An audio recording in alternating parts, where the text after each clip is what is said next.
Hello everyone. I'm not the most techno savvy, as everyone knows, but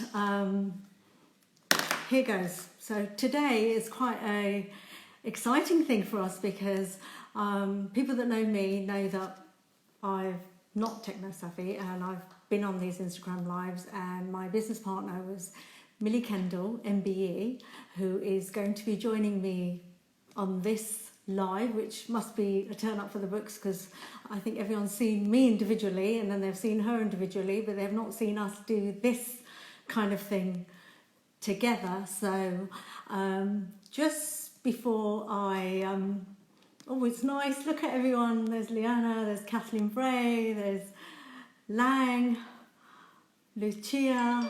Oh wow. Hi everyone, hello. And I don't even know what the protocol is on these things, whether we should let lots of people come on. Hey Jay, and then we start. Oh my God, look at you from India, Payal. Emily, my darling. It's wonderful. It's wonderful to have there. Let me just see where Millie is. And if you're watching, darling Millie, please request to join us, and then I can introduce you properly.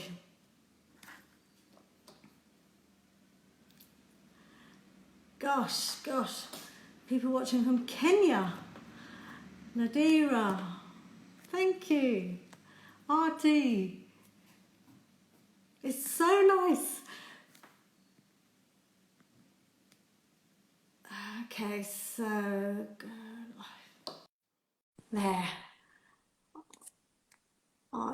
Oops. Dear, she requested it, and I'm pressing to say join me. Hey, there she is. Good. She's techno savvy. I've done that. I can't believe it. Anybody but Millie knows what a useless woman I am with all of this. I'm really impressed. I think that was really good. Well done. Doing it with well, I'm not that great, but doing it with a tiny bit of aura of confidence. I'm glad. So no, welcome. I think, you know, compared to where we were many years ago when you weren't techno savvy, I hope I don't dip in and out. Hold on. So adjust yourself so that we're all happy and talking, and it's not about being vain. There we are. So I can see you. Okay, my darling. So how are you? I'm really well. How are you? Absolutely bloody shattered. I've got no makeup on, and yeah, I'm shattered, but it's good. Good way to end my week. It's been a weird week, hasn't it? I mean, look, the whole of this COVID and the world we're in is not the way we know it. So it goes without saying. And then this has been a particularly tough week because everyone's had a carrot dangled, and then that carrot has been... Yeah, it's been really... I was just saying, I've cried so much this week. It's been heartbreaking, really. Just, it's not time of the month, is it? Is it just... No, do you know what, though? I realised this morning I've run out of HRT. So that might be why I'm crying so much. I've put an urgent call into the doctor for a prescription renewal. But no, it's been tough, but we'll get there. It can be on even keel, but I think let's start off with... We assume people know us, but lots of people do know us and lots of people don't know us. So our sort of collaboration goes back, way back, and it's the first time I met Millie was when she brought Shulmora, and it was launched in Harvey Nichols. And I remember I was freelance makeup artist, nothing to do with any brands or anything like that. And I remember then, in those days, to do a background story. It was for Elle magazine, British Elle. Thank you, Karen O'Callaghan. And Anna Marie. Anna was there as well. Portrait of an Artist. Yes. It was called Portrait of an Artist. Portrait of an Artist, and they wanted to do a shoot with me in Harvey Nichols with you, Shulmora. They go, do you know Shulmora? I go, yeah, we beg, borrow and steal all of that. And then like a funny chemist somewhere, and also Screen Face. And I remember walking in because we had to be out of there by 10 before the doors opened. And I remember walking in, and there was the back of you, Windowline in hand, yeah, and kitchen roll, and there she is, pristine. The whole store was pristine, the area was pristine, and she's still in there, Millie's backside, cleaning, polishing. I still do that. And I remember I said, there's a girl after my own heart. And I think from there on, it just... Funny enough, earlier, it was hygiene, and then we both are obsessed with dental hygiene. Yes. I think we've got more in common than not. I mean, there is that sort of, I mean, I always remember buying you those, when Method first came out, when that brand Method first launched, and I was like, now there's a present for Ruby. Yeah, it's, I'm still like that. That was a hard shop to keep clean, though. Well, Andrew still does it. So. I do. I clean everything. I clean under people's desks. On my surface. So in a funny way, this obsession with hygiene that we have to, you know, it's a lifesaver now. We've always had. It's inherent in us, you know, the way we conduct ourselves. Yes, all right, we might not have been anal paranoid about it, but we were obsessed. So what I wanted to say is that we have to be aware of that. We don't want to be a danger to anybody out there, but it is quite shocking that we're not allowed to go back to work in the way people were expecting. They thought, oh, and so they've put everything in place, spend thousands of pounds to get themselves ready. Yeah. It's a real gut wrench. But you know, I don't know anybody in our industry that doesn't work in an incredibly hygienic way. You don't get dirty makeup artists. It doesn't happen. You know, you're using product and brushes on people, on their face, and you clean everything repeatedly.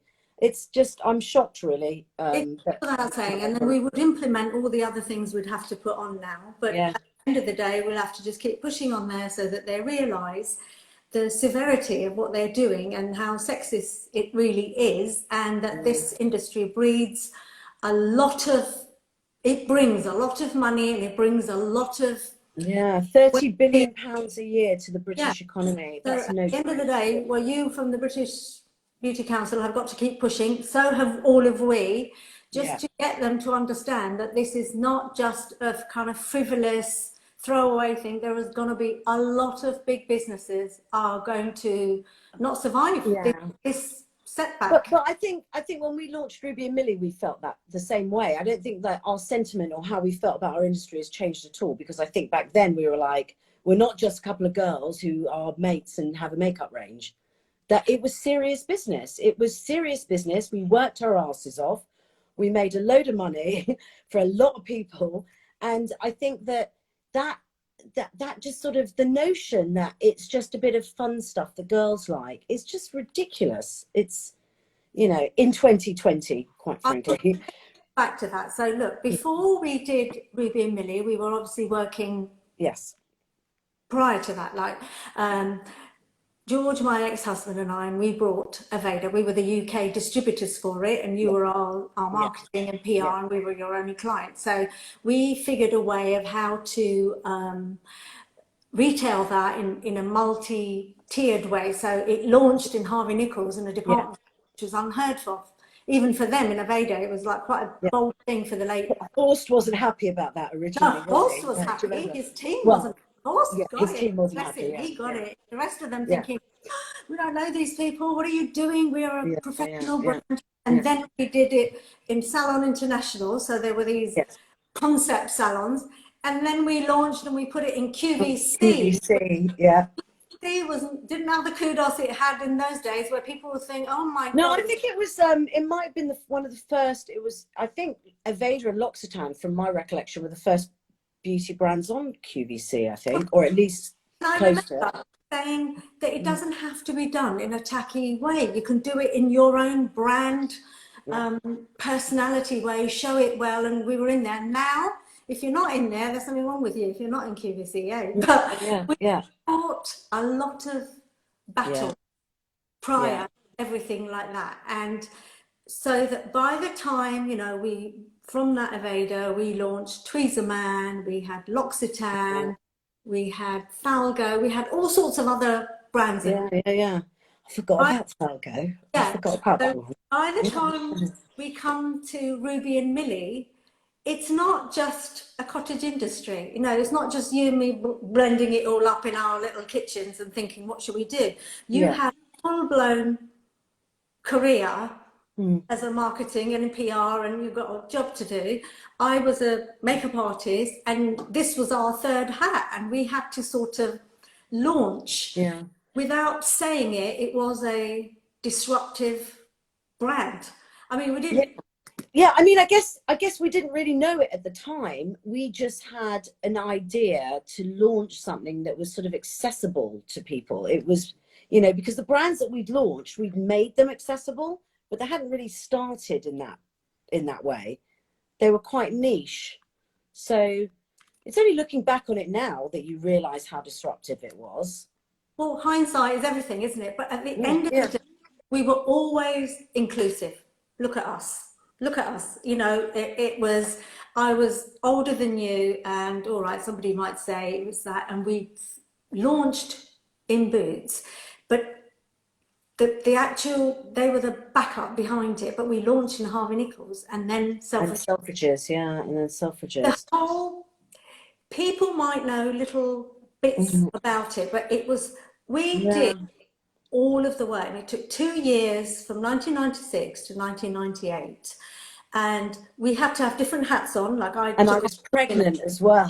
What was that? Oh my God, I was at pregnant. launch at the Yeah. time. No, I was, yeah, I mean, I was pregnant through that second year as well, My wasn't I, with God, Sadie? So, I forget yeah. about that, but there you go. Yeah, so she was pregnant as well, so your hormones were going up and down then too, and I was going through a divorce, so Yeah. couldn't have been. It was crazy those 2 years.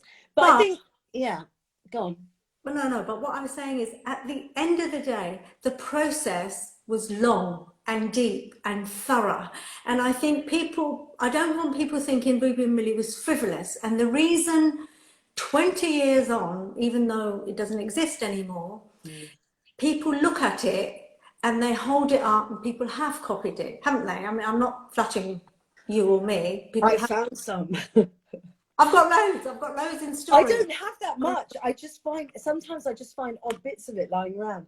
It's quite funny. I have it in storage, but it's not Yeah. exactly, look, like your favourite colour. Look, the orange. Oh, yeah, I love that one. Yeah. There are, I found this. This is weird. it's I forgot we from, did skincare. yeah. Oh my God, I remember that. So every bit of the domain we had to fight for, and we had to think Yeah. about to be inclusive, to be Well, also appealing to everybody. we were the first sort of artist brand that Boots had ever invested in. So imagine, like, it's 96, they've invested £7 million in us.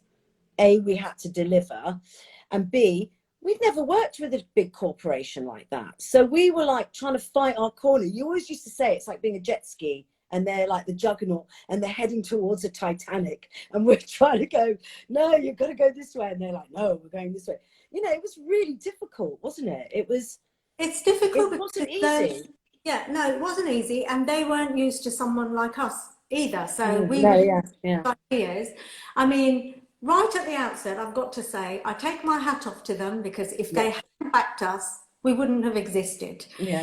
And then from then onwards, I think they did have a folly in that they just looked at us as two little girls, and if you said anything that was not pleasant for them to hear, they would kind of be dismissive that it's just two little girls not thing. But they were commercially backed up. And then there's also, whether it's a corporation or not, there's always people. It's always people. So if somebody didn't like the tone you took, or I took, or they took, it causes a lot of friction. But at the end of the day, I want people to realize it wasn't easy. Like when we included, I mean, it was only 12 foundations, but at one stage they weren't going to include a dark foundation. I remember them doing, like, we're doing a range review, and they were like, well, we need to drop these last 3 foundations because nobody's buying them. And we were like, no, bloody not. You know, because it was just, I mean, yeah, it was like every little thing was a battle, wasn't it? Every little thing. And I remember saying, how can something that bears our name, like it's got a Ruby and it's got a Millie, okay, I think we've taken care of Millie in the foundation ranges. What about me? I cannot. Well, also something that didn't have that. yeah, You know, also as a makeup artist, I couldn't live with developing something that you couldn't use on your clients either. I mean, how could you go on a job without having that in your kit?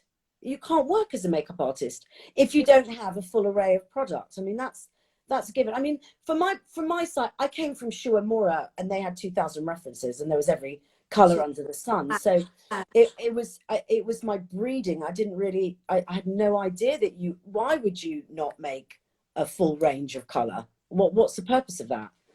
You know, it didn't make any sense. We had to educate them and bring them up, and there is a kind of, it's a funny story, but it's a sad story in its own way, and it's a little bit with a nod to everybody that's out there now, that our foundations then, when we were testing them and submitting them, you know, when they give you, the lab comes back and tells you they've tested it, here you go, sign off. So I'm looking at them and I'm going, this isn't quite right. So before I even showed them to you, I was like, this isn't quite right. Who have you tested that on? And you know, Boots in Nottingham is a huge company, so they've got lots of employees. We thought, oh, they've tested it on some of their dark employees, or ladies that work in the lab, or whoever. Grab anybody and ask them, and they wouldn't sort of reply. And we found out that they hadn't really put it through, like, you know, like you use your fingers, or you use a brush, or you use a sponge to try it on. You try and see how long it lasts. You try and see if the color changes, all of that. And then there was no answer to that. And what they'd done was they just tested it. He was a security guard who was a black woman, and they just tested it on his finger, you know, on the back of his hand. And said, yeah, that'll do. It was shocking beyond, where we were just, you know, like, we talk a lot, both of us. We were like, gobsmacked, and we were saying, the rest of the formulas are this great. This has to match in some way, because I can't work with this. Yeah, that was a difficult one. Foundations were difficult because I think we, in hindsight, left those to the end, and we should have done them first. It wasn't even the end. It was just such a big batch of exactly. you know. And then we were thinking, do you remember Kathy when she was at Vogue, when she said to put SPF in it? Yeah. And then we had to formulate all that again, and then so it took stages. It wasn't that we left it. But I remember thinking that we both went to Boots the first time, and we thought we were going to be walked into this amazing archive of every single cosmetic that ever existed, and that didn't exist. I was absolutely expecting to be able to go, I want it like this. And it just wasn't like that. There were no references to pull from. That's a little bit of our own naivety, where we assumed that. We thought we'd go into this state of the art. They'd have every competitor, every kind of foundation, and then we'd tell them what to do, and we'd just go a bit like that, but make it for us. Yeah. And it didn't come out like that. And so we need to say to everyone, we fought for lots of things, whether they were innovative packaging, whether it was for the formula, whether it was to say, all right, we're going to take a knock on this, but you still have to include all these shades in the eyeshadows, in the nail colors, in the lipsticks, because otherwise it doesn't represent us. No, thank you. It didn't represent us. It wasn't, you know, it had to be representative. And I guess we had 365 SKUs we launched with. Which is a lot. 365. People don't do that anymore. I'd be very scared of doing that again. So people like Pat McGrath, people like Charlotte Tilbury that are doing it out there, and it's their time, and brilliant, bravo. I've always said it's so hard when you step into the arena now. Anybody who steps into the arena, it's really tough. And then when you look back at the last 6 months, who knew that we were going to have, on top of just surviving, to be diverse, to be inclusive, that you're going to now have this COVID-19 was going to attack your very survival of your, because it's an underlying thing that it's all very well drawing attention to things. If we don't survive, what are we going to do? No. I think it's scared the bravest of people. It's scared the bravest of people. It has made people with no mental health issues very fragile. It has attacked the very core of our being, really, hasn't it? I mean, it's just been the most unbelievably impactful, horrific situation, and it's changed our outlook in a lot of ways. In every way, totally agree. No one's going to forget 2020. I remember when it started, I was thinking, oh, 2019 wasn't that great. I'm really looking forward to this year. And, you know, I bring it back to a small thing of where I launched my small Ruby and Millie range. Ruby and Millie, you see? It comes on the Ruby Hammer range. You have no idea how often my dad's called me Ruby over the years. You know, it flows off. Actually, somebody called me Ruby the other day as well. It happens all the time. Anyway, yes, Ruby Hammer, lovely, very nice. And then this hit us, and I remember people.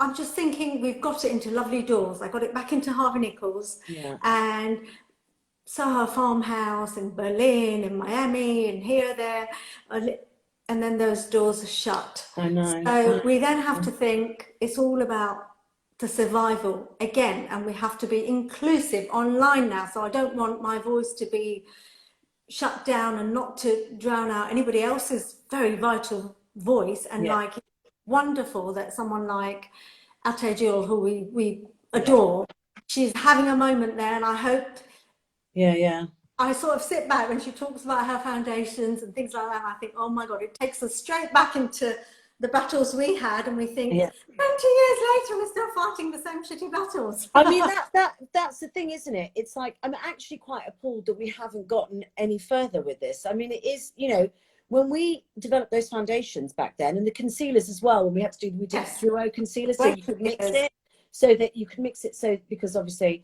A, not all of your face is the same even color, and B, it gives you the opportunity to you know, reach more people, which obviously is what being inclusive is all about. But even just down to those sort of subtle nuance of a foundation being too ashen, or it not being glossy or light enough, and it starts to look very mask-like, we didn't want any of that. I think our expertise, my shoe background, and you as a makeup artist, lends itself really well to the development of those actual products. You know, outside of the sort of the hygiene and the fact that we love the plastic and the clear and all that, I think really that just was, I mean, we did so much work. Do you remember that eyeshadow? It took us 65 times to get it right. 64 goes to get that bloody eyeshadow right, because I wanted it to have that pigment that would sit on any skin color. It was a blue one, wasn't it? 640. The dark navy, amazing. And the thing is, we were relentless, but we also had a timeline, because there is a launch date and you've got to work backwards because it's not like now. Think that we did that with no social media, just normal PR and marketing. If we did that today, like, it was amazing. We were in the windows of Harvey Nichols, and I remember when Charlotte Tilbury opened, it was in the windows like that. Everything is quite nostalgic and takes you back, and you realise the game is harder now, but easier in other ways. If you were small like that, you could, I don't know. So because you've got wider reach, but it's a swamp market, so there's a lot going on, and so there's stuff coming to you from all sides. You know, you've got, you know, Instagram, Facebook, Twitter. You've got your computer and the emails and the phone call. I mean, it's like, it's everywhere. Stuff's everywhere. We had a bloody fax machine. That was it. And all I was able to do was, I couldn't even send an email. I used to just do fax. And you were still a jobbing makeup artist. You know, we still had our day jobs. It wasn't like we just thought, oh yeah, let's just put everything out. Let's caveat the fact that for the first year of development, we didn't even know if the project was going to go ahead, and we had to wait. Do you remember December 31st? Yes. At midnight. If we hadn't had a no by then, they had seen the start of the formulations and they were going to sign off on it. But I just remember thinking, what a shitty thing to do, to make us wait till, like, you know, midnight at New Year's Eve to find out whether we're going to go ahead with a project that we've worked on for a year. But I remember before we did that. Do you remember? Because there are two people. It wasn't, you know, it had to take into account all your expertise, what you like, don't like. Same here. And I remember we were thinking, do we just do this half-arse and then it might happen, it might not. But we shook hands to say, we're going to give it our all, and we're not going to give them a reason not to go ahead with it. And it was really hard to still think. So that was why our determination that we went for it together. Yeah. And I think in a lot of ways it's easier together, because I think we both knew that we would agree on sort of things like formulation, packaging, style, design, all that kind of stuff. But when it came to standing up for ourselves, we weren't alone. You know, you have someone else to lean on. So in a way, it's actually, you know, easier, I think, to develop it with somebody else. Also, you've got someone to bounce back off. No, well, this is it. The thing is, they did a lot of surveys, and not being rude here, we became the face of the brand. But you were more the back, you know, you were in the industry, you knew it, but people didn't know you, and then you. So somebody has done a question there saying, would they have done Ruby and Millie without Millie, or vice versa? So it's a two-way. Like, sometimes they knew me at the forefront, and maybe they wouldn't have done it without me having you, but they also wouldn't have done you without me. And we both stood like, we are the same. You're just the different side of the same. Well, also, I think the thing is, what we were very conscious of was we didn't want to do something that had already been done. It could have been you at the front and me doing development and doing my little spreadsheets, because you know I love a spreadsheet. Or the other way around. It could have been. It could have been like that, but then that to me, that had been done before. There had been a makeup artist brand before. It wasn't the fact that we were a duo and that we were, you know, black and white, Muslim, Jew, you know, that was the kind of fun bit of it. You know, that was the sort of where it sort of came into its own. And we always said we weren't some marketing man's imagination. It was basically our reality. We put everything into that. There's Daniela Rinaldi waving. I think, Danny. We wouldn't have been in your oh, so bless you. Thank you for everything. It's weird when you look back at all the support we had as well. All of the press support, the retail support. I mean, you know, hats off to Boots. They invested a lot of money. They gave us a lot of support. Janice Robson, Annabelle Franks, Amatil, you know, there are a whole host of people that, you know, Leanna, who, you know, we can absolutely categorically say helped us get to where we wanted to go. Janice Robson. Janice. Lovely Janice. So, I love Janice. We've got lots of warm feelings, but we also know that at the end of the day, I do want to make it clear, because people assumed it was our brand. And it wasn't. We were backed up, but we put our life and soul into it. The other thing is, so there are commercial... But it was a very clever marketing campaign, if I might say so myself, that people never knew that. It was the biggest... That was the sort of almost the cleverest part of it, really, was that it appeared like it was, you know, that was... But also, do you remember, you're the marketeer, but it was my little idea to say, we're going to be the front of this, because we couldn't afford the big... I hated that bit. I still do. I remember I had to persuade you to say, one is, they'll identify with us. Because when they were doing their surveys, Ruby and Millie sounded like some teenage brand that nobody had heard of, didn't care, made it look a bit cheap and worth. When they saw us behind it, and it changed it completely, didn't it? It changed the perception of it, and the brand didn't look so frivolous or girly, you know. But even that as a concept, which is brilliant, and obviously I hated being at the front, and also, you know, I hated that whole process. For me, I found it very uncomfortable and not natural, but you made it easy for me to do it. But even that was tricky, because if you're booking a photographer, a hairdresser and a makeup artist for our two skin tones and the lighting and everything that went into that, that was really, we had to put a lot of work into that. We had to find makeup artists that could work on my skin color, your skin color, make you look fresh and light and lovely, and work with our hair. And Lisa Butler did the first picture. She was the first one, and she was a makeup artist extraordinary. Yeah. And she did our first shot. So Yeah. we And always, Mary Jane did our makeup. Yeah. Yeah. the late AO, our lovely, he did our hair. And since then, we've had other people. You know, we've had Ken O'Rourke and Ray Montano, with Eamon's pictures. We've had Ellie Wakamatsu. Ellie Walker, so I was tip of my tongue. We've had other Romaine always did our clothes. yeah, and then also in between all these other shoots that we have to do for PR, we worked with all sorts of hairdressers and other makeup artists all the time. So it's so fun.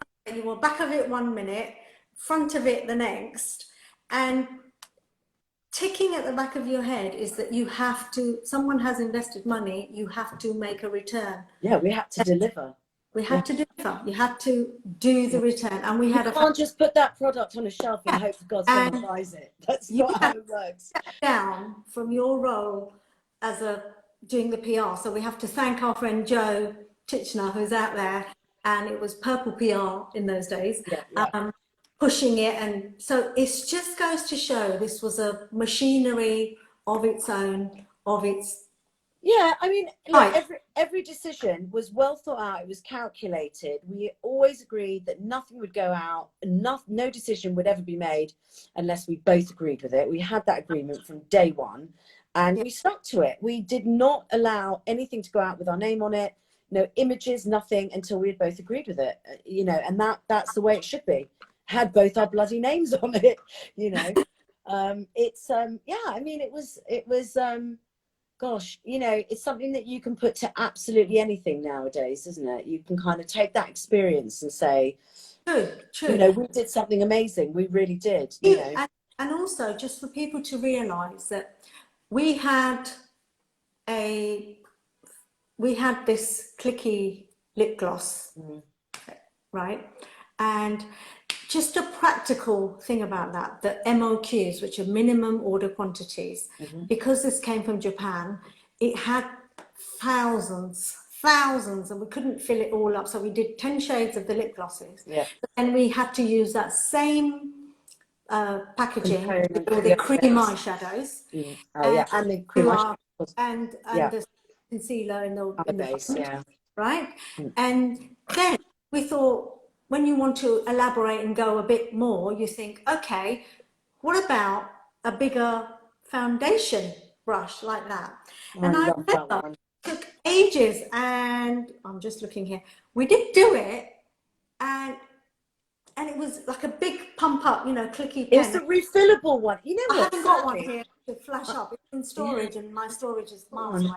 And I remember that Yves Saint Laurent, a couple of years later, who did it, and they actually said they were the first ones to do it. And we were a bit shortchanged about lots of things like that at the time, let alone now. It's kind of, yeah, you were the first to do this, and yes, you were that. But people like, yes, My Terry have it.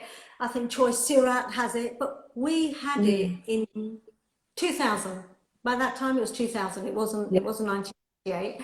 But well, we launched. Oh, I see. Yeah, the foundation was a little bit later, wasn't it? It was 2000. It was when we did the book and the TV show.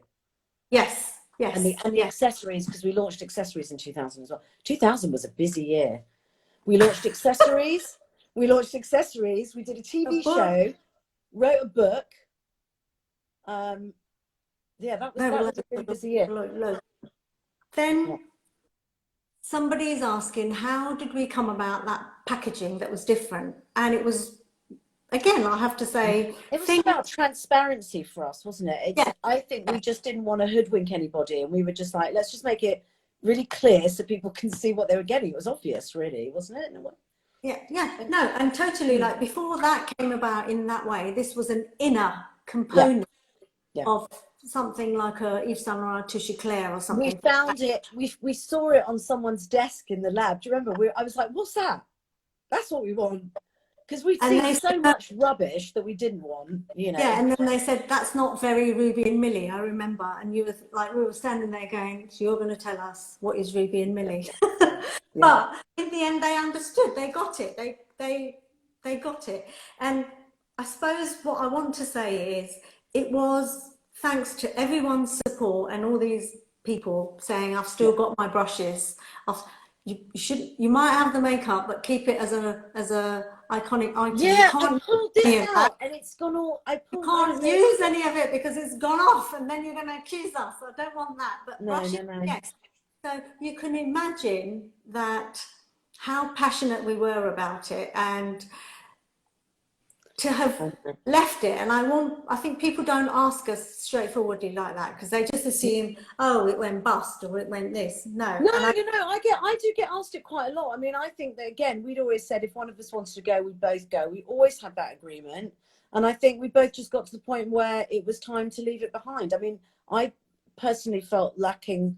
I felt the creativity we'd lost that in ourselves, and with the it's brand. not even that. You see, I want to categorically say Mm. it didn't go out of business because it was a commercial failure, that it wasn't doing well, and then Boots thought, okay, come on, let's get this out. No, it came to the point where, look, you changed suppliers. There were lots of complicated reasons from their side and Yeah, ours. yeah. But when you look at it, it's like a marriage. There has to be a set of goals and plans you had in mind. You know, we wanted to be advertising by then, because that's what we've signed up for. We wanted it to be a more global brand. Yeah. And there were lots of things there that eventually you've got to put your money where your mouth is. You can't keep moaning and complaining about things. Yeah, no, exactly. I mean, that's what I think that we ought to leave now before the whole thing gets run down. And I think that's the only reason that 20 years later, people still say things like, I've got this brush, I love that. And it brings it back with an affectionate flush. So there are new people at Boots and new people there. And I'm thinking, God, guys, if you consider it again, it's paved the way for them to bring people like Fenty into their store now. I'm sure somewhere there, Fenty would have looked at them and the background of all of that, that we've left an imprint there for people to step into. And I'm proud of that. And I mean, I think, I think in a lot of ways we did things that were quite radical, even though we probably didn't realize we were doing it at the time. It was just came natural to us. And I think we both got to the point where we need to, like you said, stand our ground, walk away at a high point, and not go down with the ship. It was because I think then it would have been run down and nobody would have had this feeling about it. And it's very hard to give up income and livelihood and something that somebody might construe as our failure, which I don't think of it. No, I think actually when we left, it was doing very well. I think that it was just for me, I just felt like there were products going out with our name on it that I didn't feel comfortable with. I really even from Booth's perspective, I don't think of it as their failure. No. It was their short-sightedness in vision, that even say they didn't want to deal with us personally, they could have found a way to still make it commercial and work there, or give us enough money to shut us up on the things that we really like and then do the bits that they wanted to do. I'm just saying now, I'm not trying to be antagonistic about it. I'm just saying thank you for that, but I wish they'd had a bit more foresight and vision. I think that we were, I think in a lot of ways, it was a sort of a pioneering move for them as well, because I don't think that they'd never had a relationship like that with anyone before. So after that, they launched things like bleach and War Nails, and there were a number of collaborations that they put out that were absolutely brilliant, equally as brilliant as Ruby and Millie, I think, in my mind. And but they'd already experienced what that relationship was like. So and I think it was like you said, it was new to all of us. None of us had ever experienced something like that before. And there were loads of attempts, like they could have sold us to somebody. We could have bought it from them. But listen, we tried many different angles, and suffice to say, it didn't work. And I mean, we don't know those people there now, but there are some people who have left since then, and they did vindicate us, years later, but they did vindicate us. But there are people left there now. I think, I mean, I think as an organisation, they do launch quite a lot of amazing stuff. I mean, they were the first to bring Korean brands to the UK. They might, people might not know that, but actually, They're incredibly forward thinking in that respect. And I think that, like you said, for them to put that much money behind us two, bloody hell, you've got to have some faith, I mean, we did deliver, but, at the end of the day, they didn't know us from Adam. They're not our family or our friends. That's £7 million, over 20 years ago. It's a hell of a lot of money.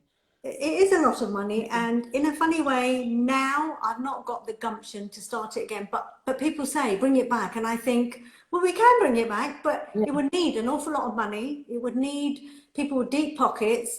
Look at the industry out there now. We couldn't do something less than what we've done before. And my little venture, like, look, my little Ruby Hammer bits are just things that please me and inclusive for me, so that I've said, with this little brush, I can use everything from everybody else, whether that's a black brown, it's as well as, not instead of.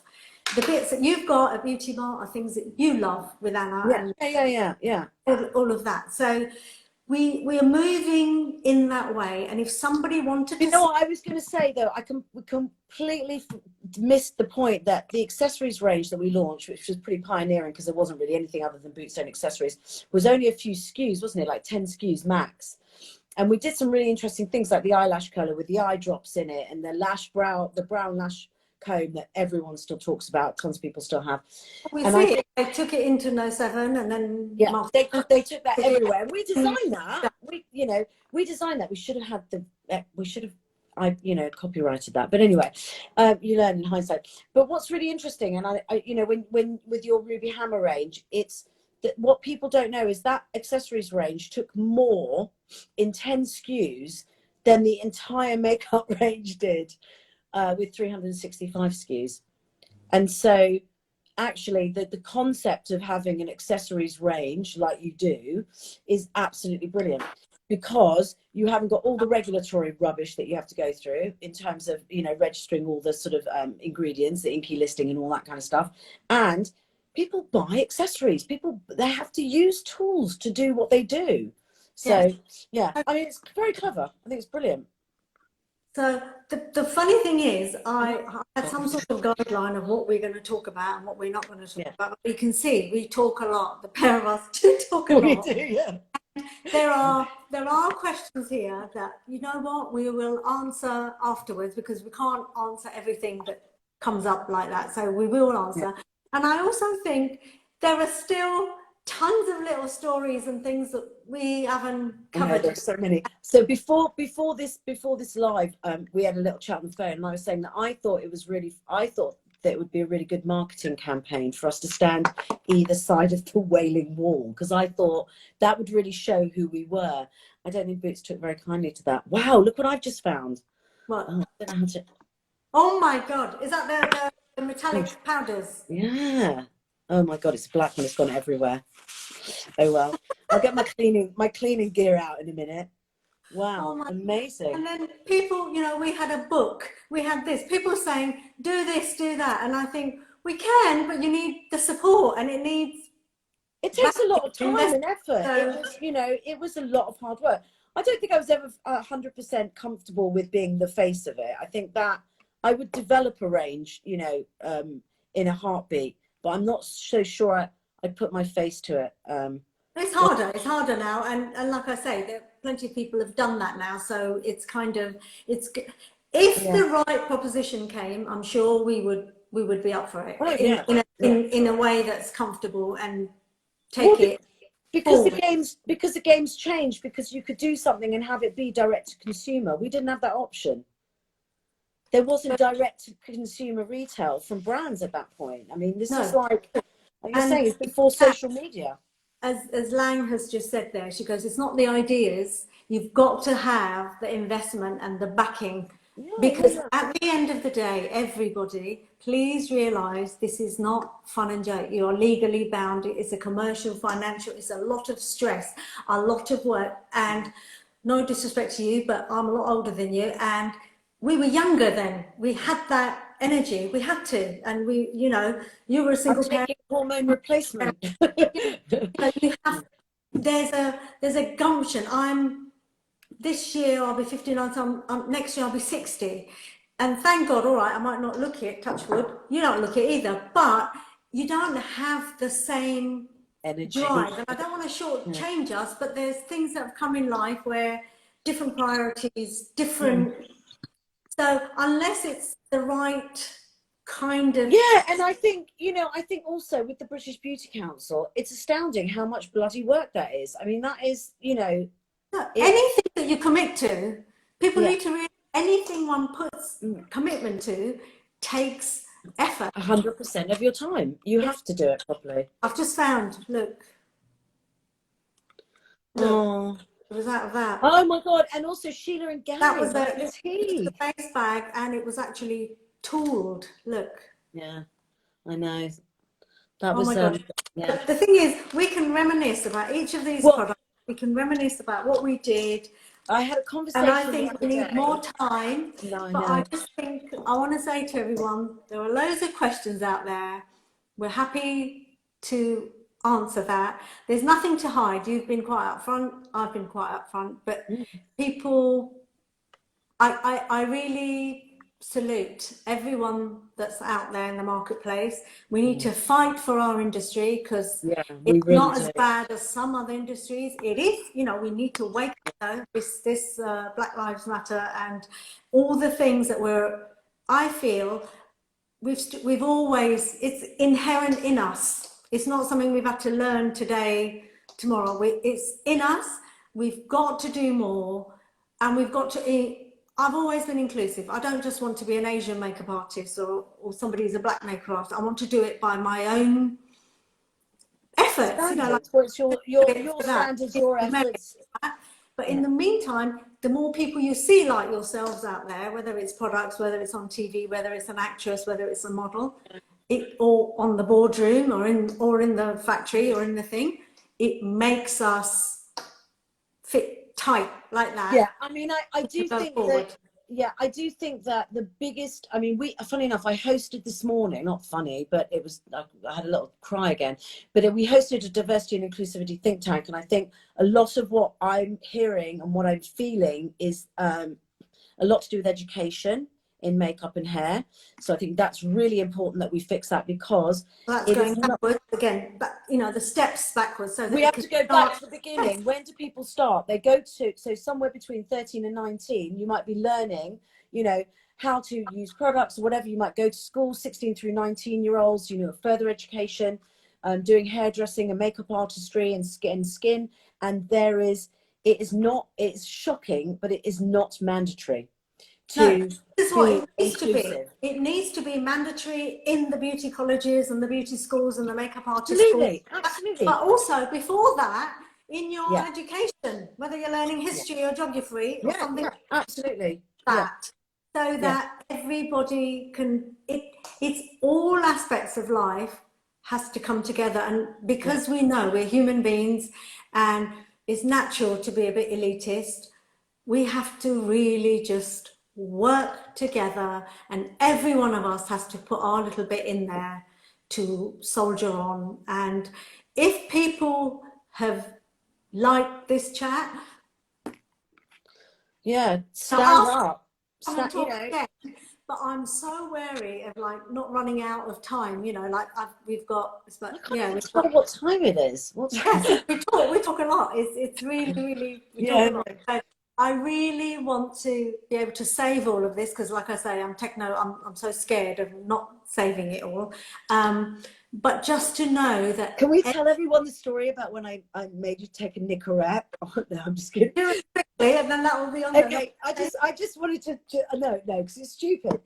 But you were like, "What's it like to smoke?" I'm like, "Here, try one of these." I gave you a Nicorette. You were having heart palpitations. We just come off a plane in Taiwan, I think it was. You're like, "I can't believe this."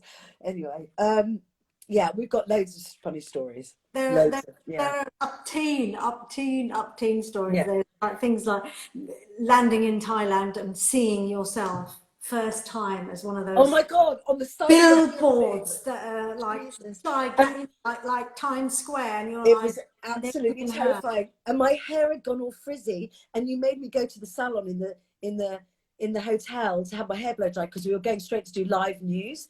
and you were instructing these two Thai guys to blow dry my hair at the same time. Oh my God, it was hilarious. And you had so much hair. But anyway, there are teen stories, and we're more than happy to share more again. Yeah, I'd But love to do it again. I said, look, you're doing a wonderful job where you are. I'm trying to do the best job I can. You're We've doing a all got great to job. hang in there, stick together.